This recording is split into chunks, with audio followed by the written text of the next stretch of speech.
All right. We see people are joining us, but I also want to honor people's time. I've got 1:02 on my watch, so we're going to get underway, and others will roll in as they can. So this is Chris Miner at the Forum for Youth Investment. I see that we have many good friends we have met on our initial site visits, as well as some of our national colleagues at our peer organization. So welcome and nice to connect with all of you. As folks know, we've been working with the local affiliates in 4 communities so far this year to really dive in around the partnerships that are already underway between local Success 360 partners and identifying opportunities for strengthening or starting new ones. And part of that has been identifying areas of common interest to have sort of joint learning agendas, whether it's site by site or across communities. And as we shared with Jean, both in the early polling we did before we met many of you at the Ready by 21 national meeting, and again over the summer as we polled you to get ready to come see you in your hometown, the ideas of family engagement and developmental relationships have always been sort of in your top 3 areas of interest, no matter what site you're in, and really cutting across partners. So we thought it was probably most efficient to invite our friend Jean to sort of level the playing field for all of us and bring us up to speed on the great work that's underway at the Search Institute. I know on the 2 site visits I've been on, people have already referenced it, some have been to the trainings, and there's a lot of already sort of natural disciples and enthusiasm within the teams, but we thought with Jean being able to give us all a baseline understanding of what they're up to, then we can let you all follow up directly if it makes sense to continue or deepen the conversation in any of the communities that are on the phone with us today. So with that, I want to thank Jean for his enthusiasm for delivering this workshop to the team here, and I'm going to turn it over to you. And I just wanted to add in a few housekeeping points. First of all, we are recording this session, so if any of your colleagues would like to listen in later on, I'll be sending that out via YouTube after cleaning up the recording a little bit. And also, if you know, all lines are currently open, so if you can please mute them for the session so we don't have any feedback. There's also a chat feature. You're welcome to unmute yourself and ask questions verbally, or submit questions or comments via the chat feature. Either one works fine. So turn it over to Jean. Great, thank you, Chris and Ian, and I'm delighted to be with you guys. I'm Jean Rolke-Partain, Vice President of Research and Development at Search Institute, and Search has been pleased to be a partner with a national partner around Success 360 for quite some time, particularly focusing around family engagement. We have Parent Further that we've had for a while, and in the last few years we've really focused our agenda around developmental relationships and looking at families, and with support from Altria, and that was what we want to talk about today. So appreciate your interest in this. I wish I could see you more. I'm just looking at my slides, so Ian, if some questions come up, feel free to interrupt me as I breathe, and I will be listening for that. So what I wanted to do is pretty briefly just make sure you all know who Search Institute is. I think most of you do. We have a long history of doing work on developmental assets in kids' lives. Historically did work on healthy communities, healthy youth, and our vision is really around positive youth development, of creating a world where all young people are valued and thrive. And we do applied research, and most of you know for the research. And then we also develop tools and services to help our partners in communities achieve the outcomes that they're working on. So that's really a big focus of our work. Today we're really going to focus on two interconnected themes. We're going to talk about developmental relationships. Some of you may have listened in on the conversation that Kent had with Karen Pittman about developmental relationships, and so you can check and see if he and I are saying the same thing. And so it's a good check on me. And then after that, we're going to shift pretty quickly to talking about families, and then pull the pieces together by talking about Keep Connected, which is our resource that uses developmental relationships as a tool for family engagement and empowerment. So I think we all know, and all of you know, and probably could cite evidence in your own experience around the power of relationships in kids' lives.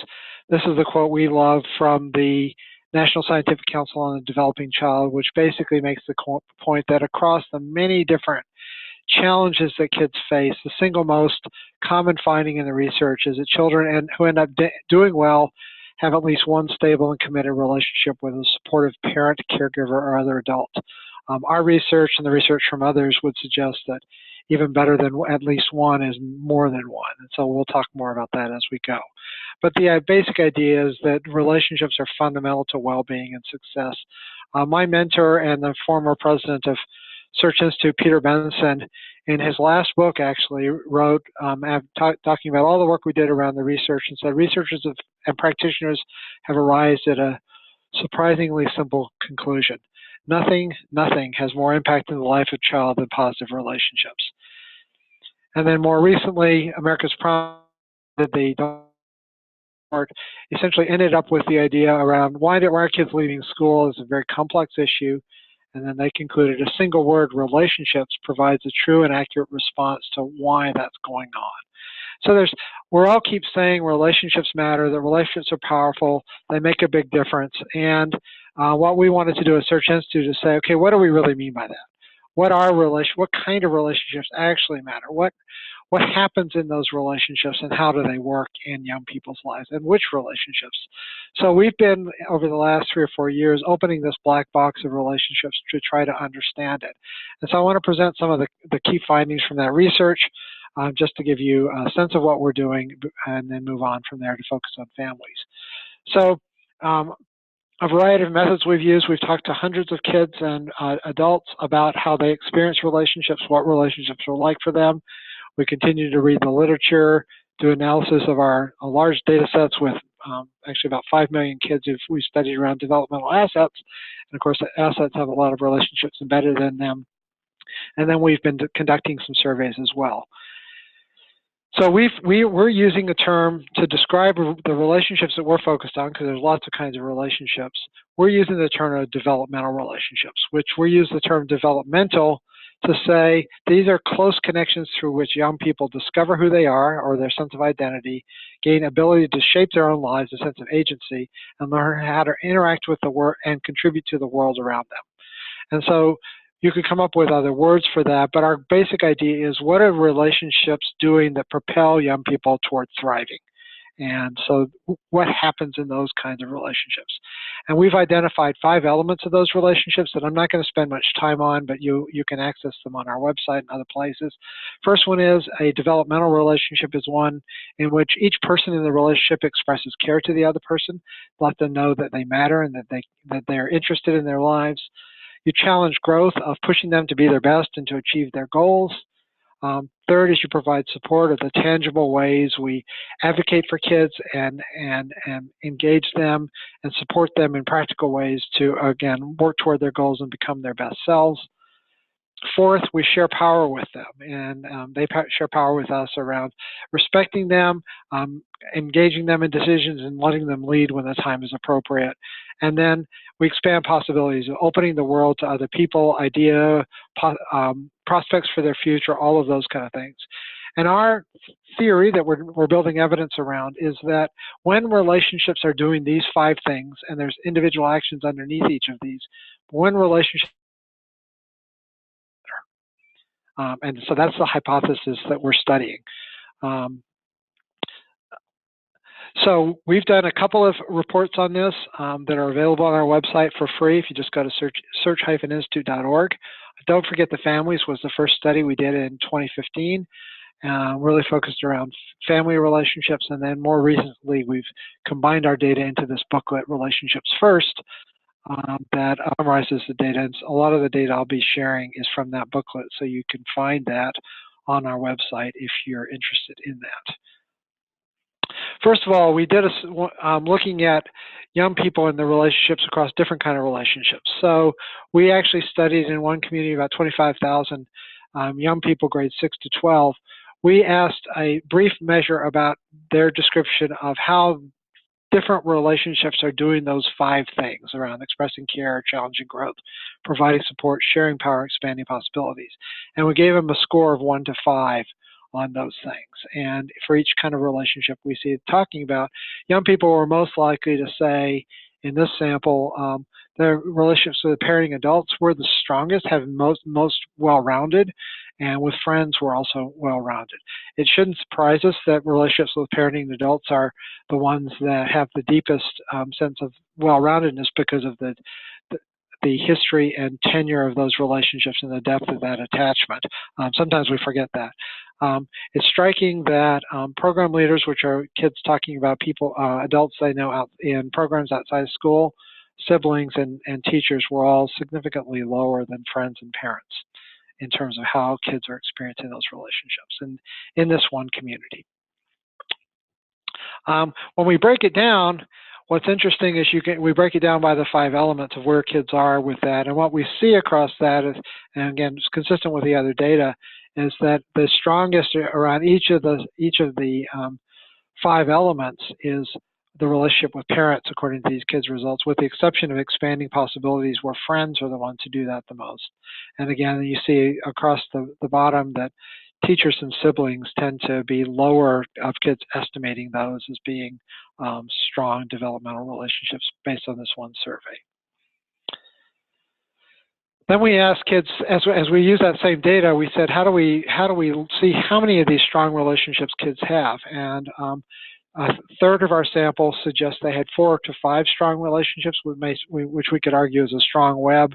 And then 40% said none of the relationships in their lives, any of those 5, were strong or just one was strong. So again, our sense that not enough a strong web of these relationships within and beyond their families. And so that's in some ways a very consistent message, which what we've been saying in youth development for a while is these strengths are really important and not enough kids are experiencing them across communities.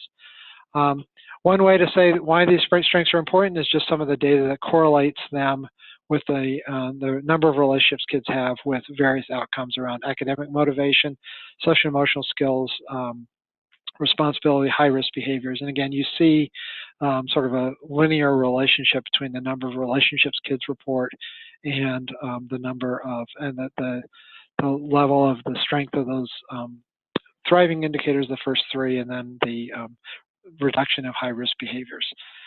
We could look at specific relationships and how they're associated with these things, but that will get into a whole webinar by itself. So just the idea that, yeah, we're beginning to build preliminary evidence that the developmental relationships, as we've measured them, are associated with positive outcomes for young people, both in terms of promotion of healthy outcomes, social emotional strengths, as well as reduction of risk behavior. So all of that's in this booklet that you can download. There's the web address, searchinstitute.org/relationships-first. Apparently we like relationships in our hyphens in our web addresses. Sorry about that. So Search Institute started with support from Altria, really working on how do we engage families around relationships. And so that's where we're going to turn our attention now to looking at families and what we know about relationships and families and where we might go with those.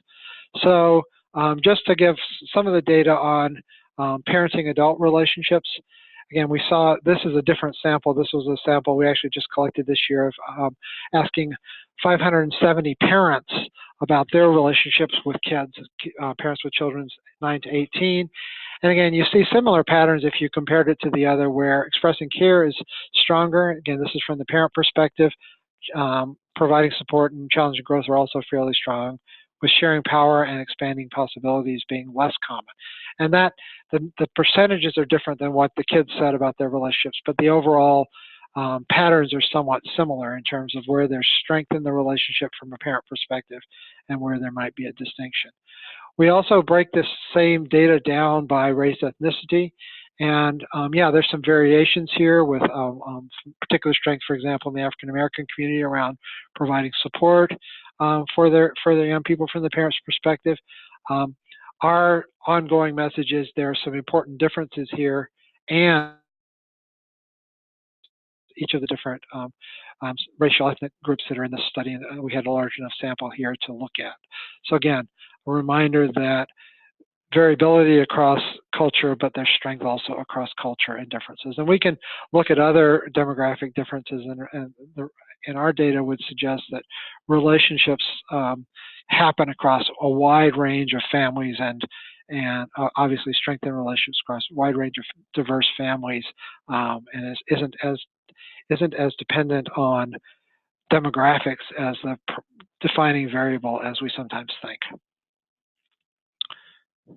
One other piece of data, we have a small sample where we were matching 130, where we matched the parent and the youth together. So in the same study, but we have a sample where the kids and parents both answered. And again, you see some similarity between how young people are describing their relationships with their parent and how the parent is describing that same relationship. So again, seeing it from different perspectives, and wonderful conversations happen when we've had conversations between kids and parents about these dimensions of relationships and where they're similar and different. I'm going to stop there and see if there are any questions before we move to the next section. I know I'm flying through, so I don't want to lose people. Anything coming up? There's nothing yet through the chat feature. If anybody wants to unmute themselves, they can feel free.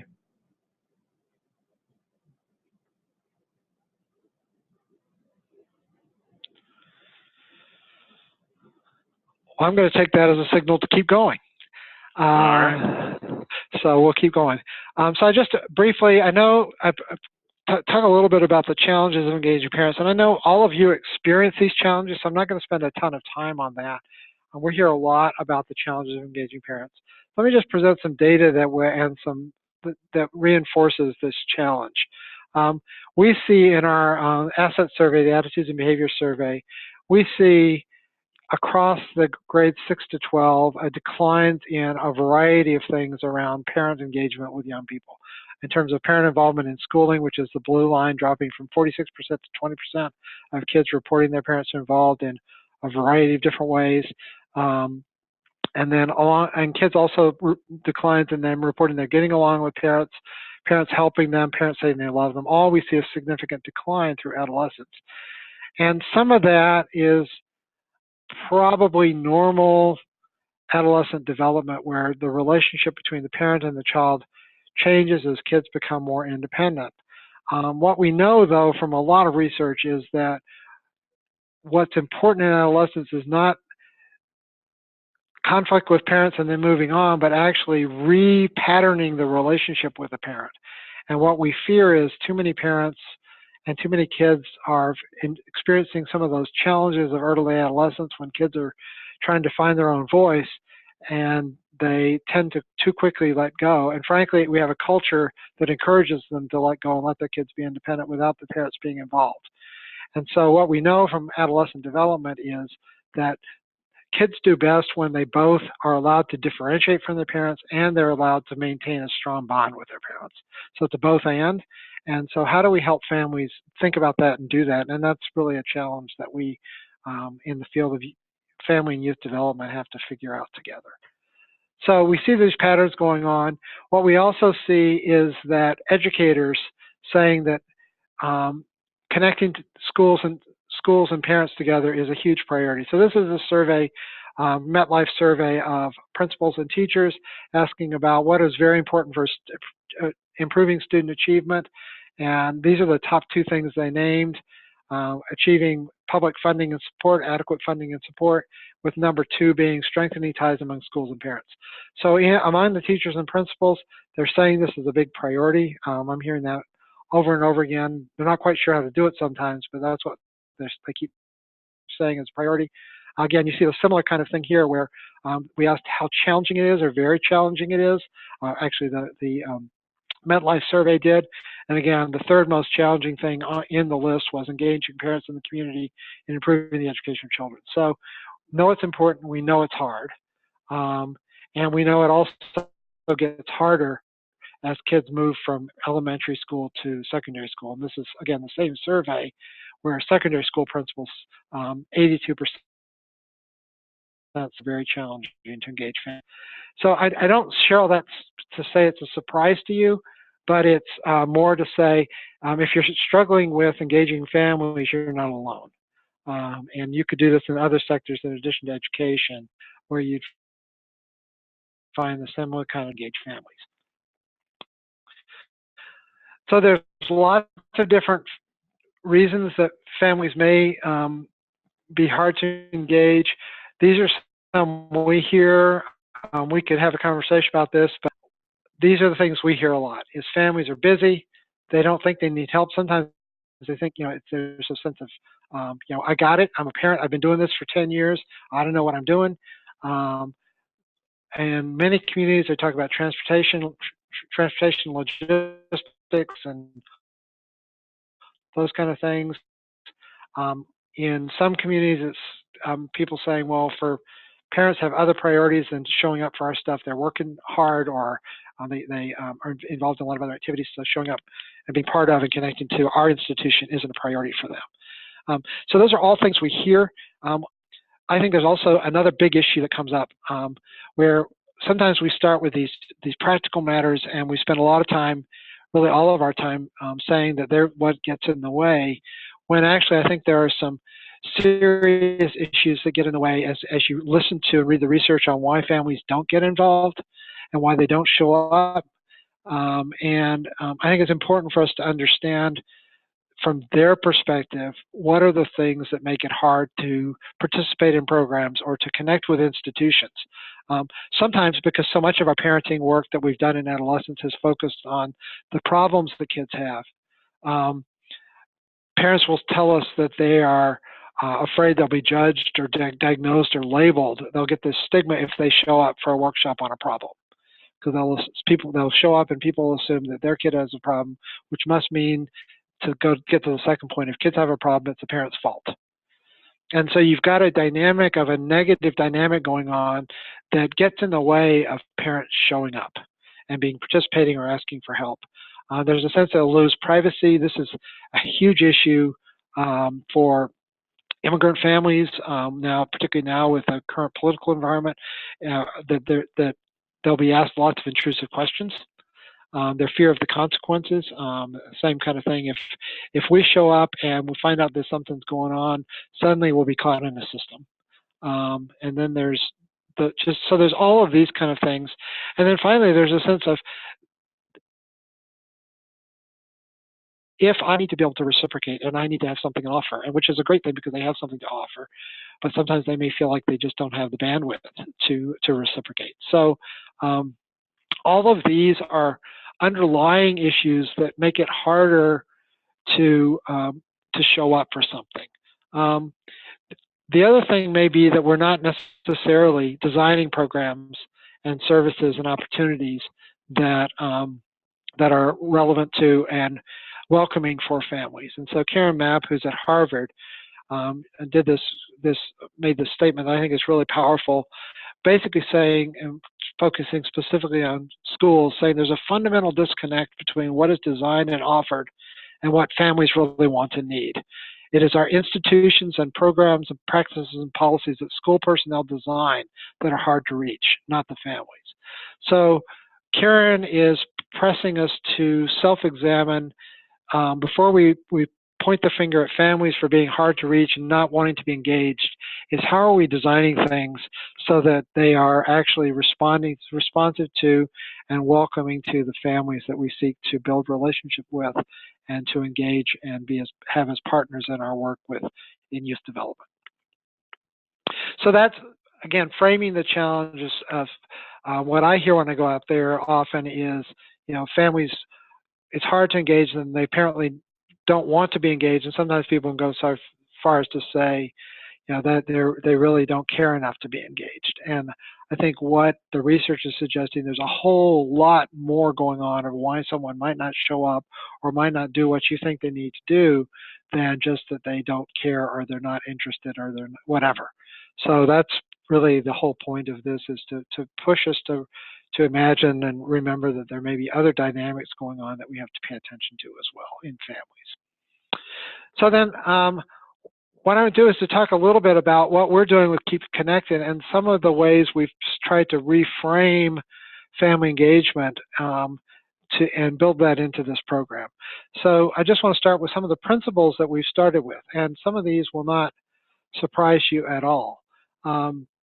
First one is, as we do with young people, we focus on strength and resilience in families. So even families that face great challenges also have great strengths and resilience. And so how do we shift our family engagement away from blaming to recognizing and building on the strengths they have? That's familiar territory to us in youth development. And so it should be easy for us to transfer that over to families and begin to understand that even if they've faced incredible challenges and maybe even done some harmful things, they still have strength and resilience, can be tapped and nurtured as part of a engagement process.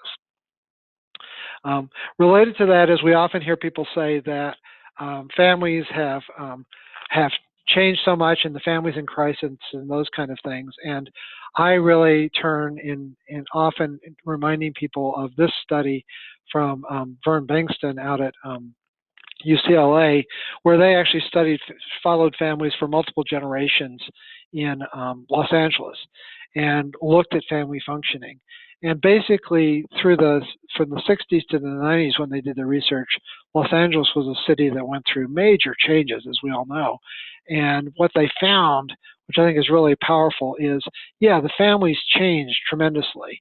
And yet, in the midst of all that change, families continue to adapt to their circumstances, and we're on average performing the tasks they needed to do well that are relevant to the lives of children, even if the family may look very different than it did 30 or 40 years ago. And so our point is families may look different than what we imagined them looking like 50 years ago, but that just because they look different than we are or have a different structure than the structure that we may have valued doesn't mean that they are not a strong family or can't be a strong family. That families across the demographic spectrum have both strengths and weaknesses. They're strong families in different categories. So that's another conversation we can have, but to recognize that differences in structure are not necessarily deficits, but they may be, they're part of where the family adapts and learns to find strength wherever it is in that journey. Second thing that I think is critical for family engagement is the building the relationships. And again, we know this in youth development world, so it's not a surprise, but how do we begin building relationships with families so that they begin to trust us and begin to trust the institutions? So it shouldn't surprise us that they might not show up when we send a flyer home from someone they don't know to show up and be in a session with other people they don't know to talk about things that they may feel very vulnerable about. So how are we reframing our engagement with families from recruiting families to participate in programs to inviting families to be in a relationship with us? And those are different tones and interests that potentially have a way of reframing the position, reframing the conversation. The third principle that we try to put into focusing on families' agenda rather than our agenda as institution. And again, there's an overlap between those, but remembering that families are going to make a priority of the things that are already important to them. So what agenda do families have? And oftentimes it's, you'll talk to them, you'll find out those things, you'll discover those things. In our work on Keep Connected, we've said we actually experience in middle school, one of the things parents long for is to build a new kind of connection, rebuild a connection with their teens as the kids changing and moving into adolescence. And so how do we help families do something that really matters to them? So that's where the focus is in that case. And that really ties into the last thing. The next point is, for us, it's about how do we strengthen family relationships? How do we engage both generations in that? Because building a relationship is not a one-way thing that a parent does. It's actually a dynamic between both generations. And this is a quote from a study where it's really it's actually suggesting that most of our parenting work historically has been built on socialization literature, which is how do parents influence kids' behaviors, there's a rich history of that. Search has done some of that, and it's great stuff. What we're proposing and what these scholars are proposing is to begin understanding parenting as a relationship growing out of attachment theory, so that really the strength in our influence on our children and the way we shape children is through relationship, and how do we make sure that relationship continues to grow and evolve as kids grow up. Next principle that we've tried to put into place is most of the parenting work that's out there, family engagement work, has really focused on early childhood and elementary school, which is critical. So this isn't an either or.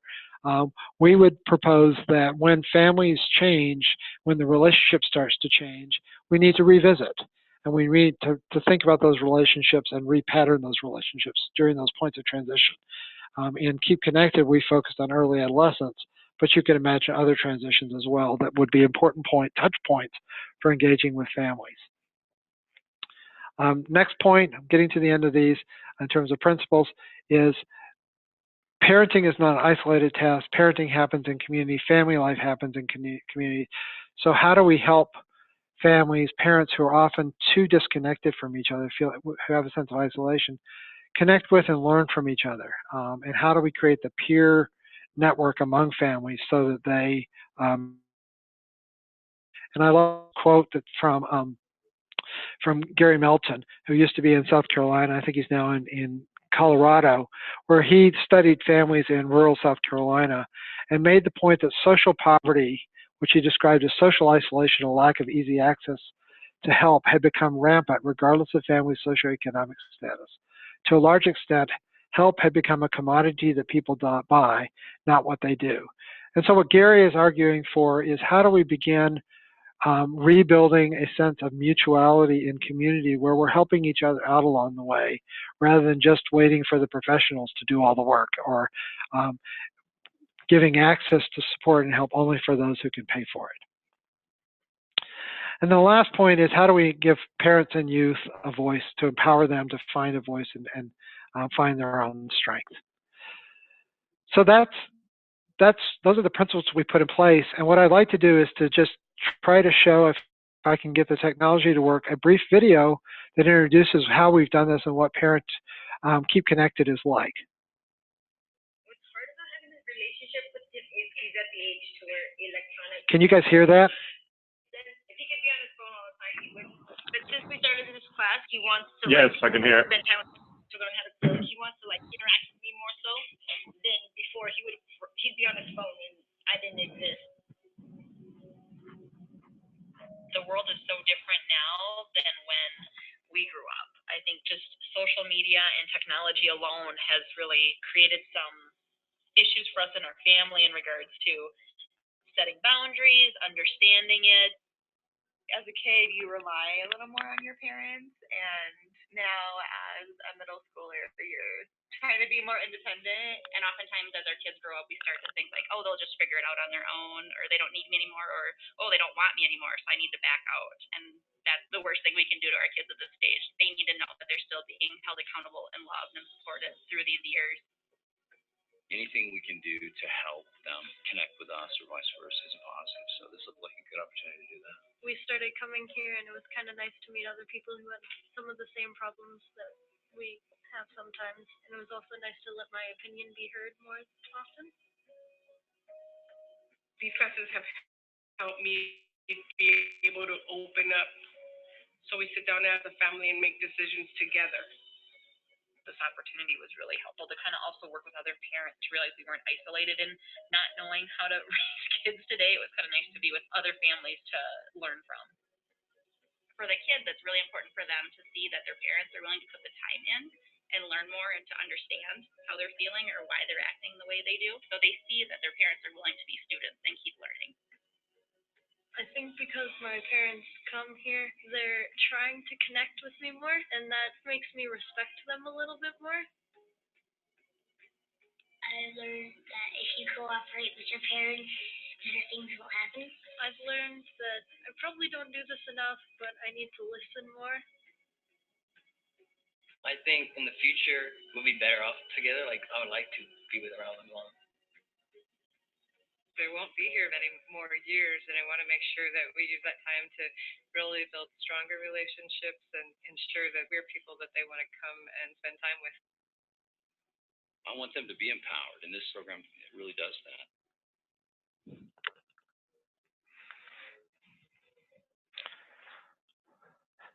So hope you could hear that. I'm not sure how the technology is working, but we'll assume that.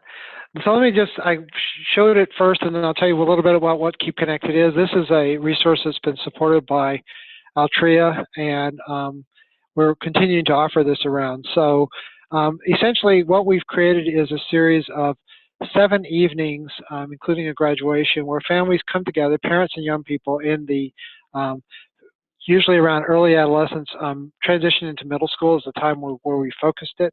And they come together for a shared meal, which they've found to be really valuable. And then youth and parents split into separate sessions and talk about different aspects of their relationships using the developmental relationships framework.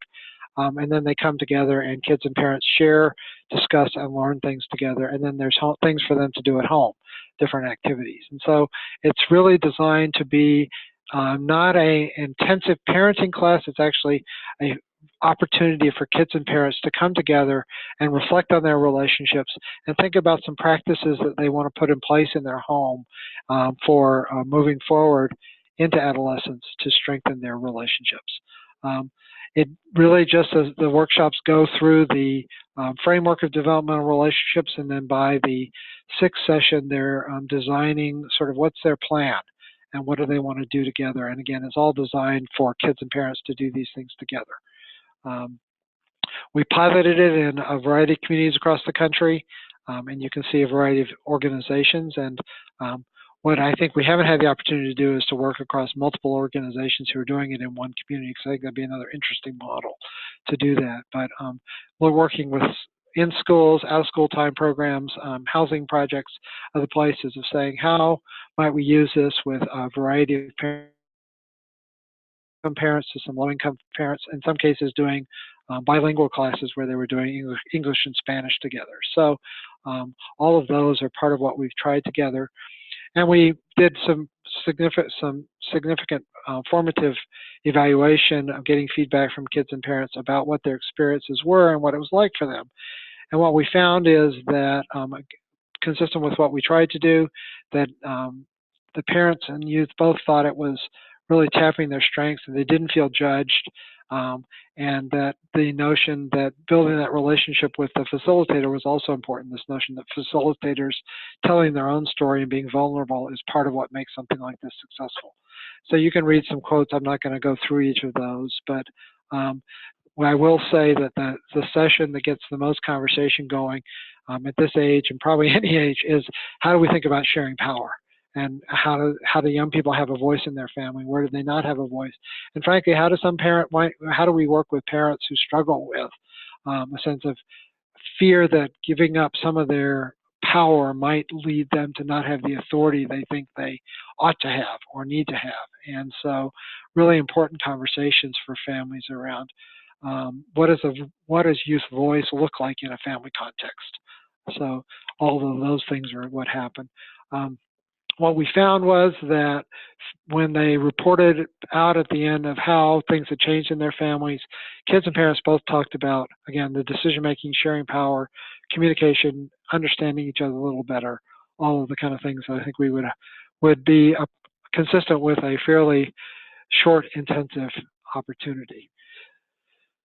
So that's what we have with Keep Connected. I'm glad to talk more about that. I want to wrap up here and give some time for conversation questions. Just to highlight for you, in addition to Keep Connected, we have a variety of workshops, learning opportunities that we can talk with you about for your communities around developmental relationships, including workshops, for example, if you've been using the developmental assets for a while and you want to figure out how the relationships fit with that, we do that with communities, walking through that process. We've got work for engaging families, as well as workshops for parents and youth around developmental relationships. So all things you might want to do, consider. Just to mention what we've got coming, we have the Keep Connected, which you see here. We have a project that really focuses on, a resource focused on teacher-student relationships called REACH, which focuses on how relationships nurture student motivation around mindset, growth mindset, all of those efforts that motivate students to learn. How are those nurtured through relationships? And that's what REACH is available. And then we're just launching a new initiative that we'll be working on for the next 3 years where we're actually in the next couple of weeks selecting partners who will help us think about how do you go deep with relationships in out-of-school time, mentoring, K-12 education, family engagement, and peer programming. So we're really investing ourselves in supporting places that want to do relationship building and use this framework for their work. And so love to discover folks in this network who are interested.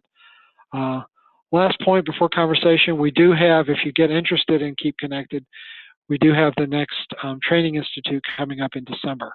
And if that's something you wanted to do, we could talk about what that might look like. Or if somebody in your community wanted to be a scout for that, that's also coming up. So we can talk about that as well.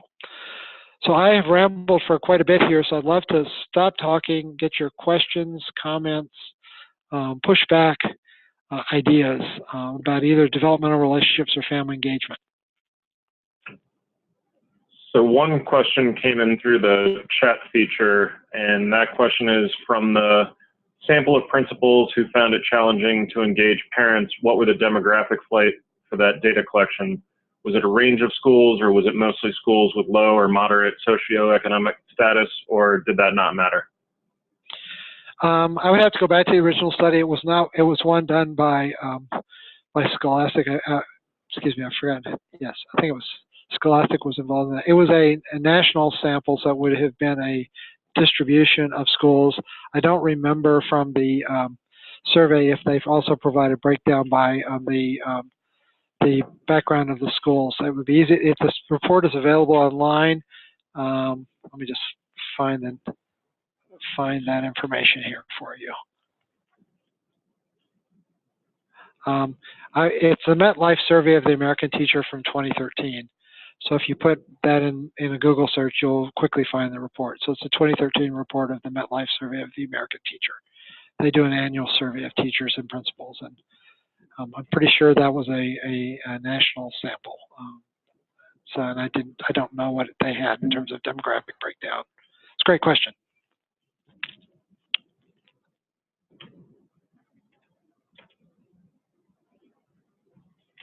So as I mentioned at the outset of the call, everyone is kind of by default muted, but you're very much welcome to unmute yourself. That should be at the bottom of the menu of your screen.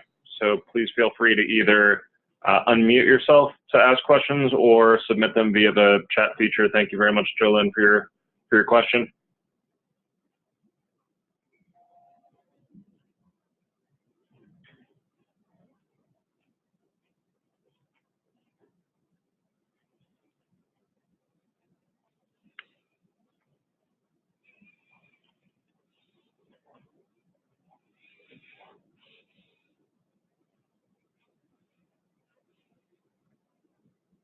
Like I never let these pauses go on long enough.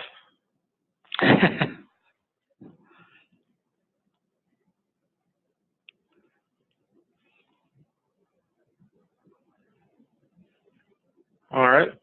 Well, thank you very, very much, Gene, for your time this afternoon. Oh, go ahead. Hi, this is Marvin Hightower in Atlanta. Hope you're doing well, everyone. I had to join the call just a few minutes late. Hi. I had to join the call a few minutes late, unfortunately, and this may have been discussed on the front end. But is there a way for us to see all the slides that were presented on the webinar?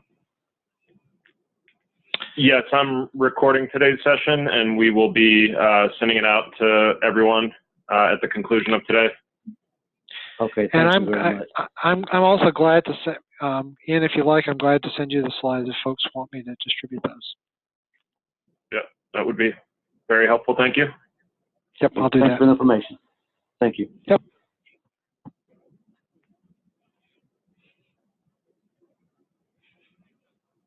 All right. I will be sending the recording as well as the PowerPoint out afterwards, along with information about all the great resources and learning opportunities that Gene shared today. Very much appreciate your time, and have a wonderful afternoon, everyone. Thanks, Ian. Thanks, Chris. Thanks, everybody. All right. Bye. Have a good afternoon.